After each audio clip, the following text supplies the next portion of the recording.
Hello दोस्तों, चलिए start करते हैं हमारी आज की स्टोरी। उल्टे फेरे। लखनऊ नजाकत, तहजीब और नवाबों का शहर था। शानदार व्यंजनों का भी उसी शहर में भागते दौड़ते लोग, और एक घर में और भगदड़ मची हुई थी, क्योंकि लड़की के घर उसे देखने जो जाना था। लड़की की माँ माया जी इधर उधर भागते हुए अपनी नंद से बोल रही थी, अरे जीजी जल्दी करिए, लड़की के पापा फौजी से हैं, समय में के बहुत पक्के होंगे, पहली ही मुलाकात में हम लोग देर से पहुंचेंगे तो क्या सोचेंगे। माया जी की नंद बबीता जी बोली, अरे मैं तैयार हूँ, तुम्हारा लल्ला ही तैयार नहीं है। माया जी भाग के कमरे में आई और वहाँ खड़े लड़के जो अपने कोट के बटन लगाने की कोशिश कर रहा था, लेकिन पेट ज़्यादा बाहर होने की वजह से बटन बंद नहीं हो रही थी। माया जी उसी लड़के के पास आई और बोली, मयंक, यह क्या कर रहे हो तुम तो लड़कियों से ज़्यादा तैयार होने में समय लगा रहे हो। मयंक कुछ उदास मन से परेशान सा बोला, माँ मैं तैयार हूँ, पर यह कोट की बटन बंद नहीं हो रही है। माया जी मयंक के पास आई और कोट के बटन बंद करने की कोशिश करते हुए बोली, अरे यह कोट अभी एक हफ्ते पहले ही तो सिलवाया था, इतनी जल्दी टाइट हो गया। मयंक का मुंह और उतर गया। माया जी फिर मयंक से बोली, थोड़ा सा पेट अंदर कर। मयंक ने अपनी सांस अंदर खींची तो पेट कुछ अंदर हुआ, तो माया जी ने बटन बंद कर दी। लेकिन मयंक अब फूला हुआ गुब्बारा लग रहा था, जिसमें इतनी हवा भर दी गई थी कि वह कभी भी फट सकता था।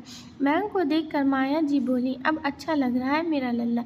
तभी कमरे में मयंक की छोटी बहन मयूरी आई और मयंक को देखकर हंसते हुए बोली, माँ भाई ऐसे लग रहे हैं जैसे अभी फटेंगे गुब्बारे, जैसे यहाँ वहाँ उड़ते नजर आएंगे।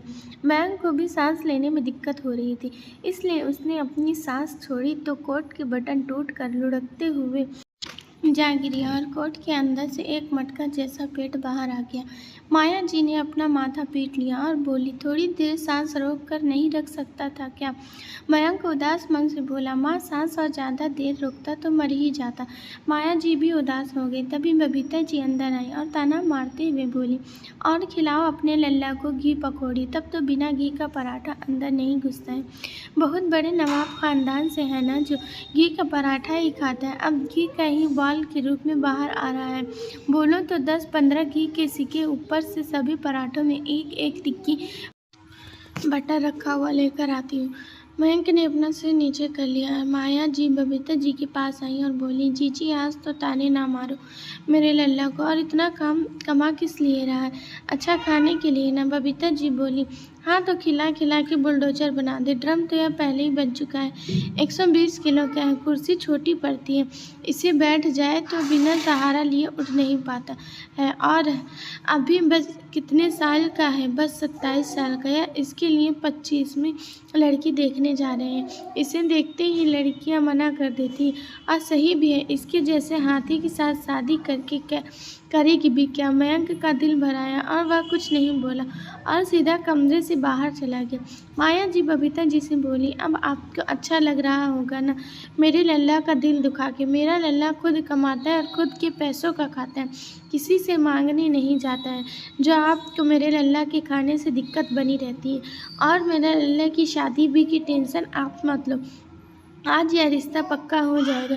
यह मेरी पक्की सहेली की बेटी का रिश्ता है, वह मना नहीं करेगी।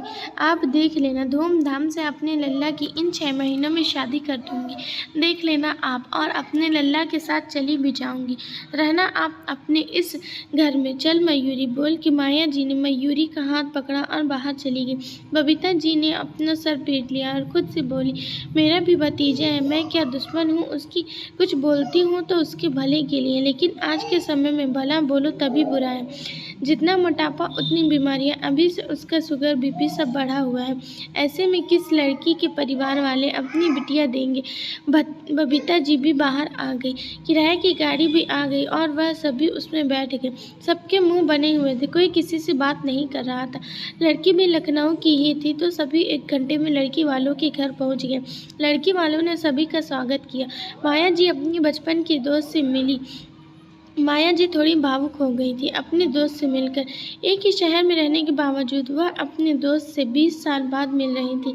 शादी के बाद घर गृहस्थी में एक औरत ऐसे फंसती है कि अपने मायके के दूर वाले रिश्ते ही चला ले, यही बहुत बड़ी बात होती है। दोस्त से रिश्ता चलाना नामुमकिन सा होता है। माया जी का अपने इस दोस्त से नाता शादी के कुछ समय बाद टूट गया था। फिर कुछ समय पहले उनको किसी दोस्त के जरिए अपने दोस्त का नंबर मिला और अब फ़ोन का सुविधा हो गई थी, तो फ़ोन पर बातें शुरू हो गई। मिलने का एक दो प्रोग्राम बना, लेकिन अब जब मिलने का समय आया तो किसी वजह से कैंसिल हो गया। कभी माया जी की तरफ से तो कभी उनके दोस्त की तरफ से।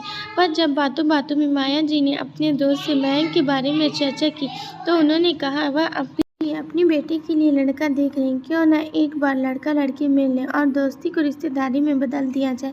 अब दोनों दोस्त थे तो यह तो हुआ, फ़ोटो भेजने में क्या फॉर्मेलिटी करना, सीधा आमने सामने मिलना हो जाए तो अच्छा है। बैंक दिल्ली में रहता था और बैंक में उसकी सरकारी नौकरी थी। सब कुछ तो अच्छा था, तो माया जी के दोस्त की तरफ से हाँ ही थी। कुछ देर बातचीत के बाद माया जी के दोस्त सिम्पी जी ने अपनी बेटी को आवाज़ लगाई, निधि बेटा चाय नाश्ता लेकर आओ। कि 5 मिनट बाद एक लड़की पिंक कलर का सलवार सूट पहनी हाथ में चाय नाश्ते की ट्रे लिए वहाँ आई और टेबल पर ट्रे रख के सिंपल जी के बगल में बैठ गई। शिल्पी जी के हस्बैंड ने सबको चाय दी। मयंक निधि को देख रहा था। पतली दुबली सी लड़की, क्यूट सी शक्ल, कितनी अच्छी लग रही थी। निधि अगर उसकी शादी इस लड़की से हो जाए तो वह 5 किलो लड्डू भगवान पर चढ़ा कर आएगा। मयंक को तो पहली नज़र वाला प्यार हो गया था, पर निधि नजरें नीचे करके बैठी थी। उसने अभी तक मयंक को नहीं देखा था। स्टोरी अच्छी लगी हो तो लाइक शेयर कमेंट ज़रूर करें। Thank you so much.